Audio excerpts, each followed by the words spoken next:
في البدايه صلوا على النبي من بطوله كوتش اكاديمي تحت رعايه كابتن عبد الصبور. النهارده هنصور لقاءات مع افضل لعيبه في المباريات، وهيقولوا رايهم في البطوله وهيقولوا رايهم في اللجنه المنظمه. تعال نتفرج وهنشوفهم قالوا ايه. يلا بينا. مبدئيا كده صلوا على النبي من بطوله كوتش اكاديمي تحت رعايه كابتن عبد الصبور. معانا لمونه من فرقه الششتاويه. عامل ايه يا لمونه؟ الحمد لله. عايزين نسالك كده شويه اسئله عن البطوله. البطولة حلوة والله يا كابتن، والتحكيم فيها حلو كل حاجة. ايه رايك في التصوير المباريات ونزولها على بيدج كابتن عبد الصبور على تيك توك وعلى فيسبوك على كوتش اكاديمي؟ تصوير حلو يا كابتن ويجيب لقطاتنا وكده. من رايك مين هو افضل لاعب في مواليد 2009 المواليد اللي انت مشارك فيها؟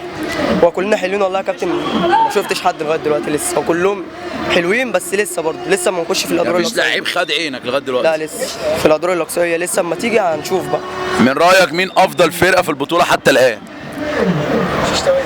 الفرقة اللي احنا كنا بنلعبها دي فرقه ابو سن. ابو سن.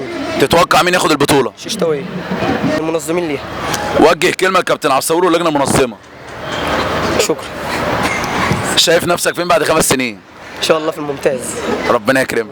وده كان لقاءنا مع لمونه لاعب فريق الششتاويه.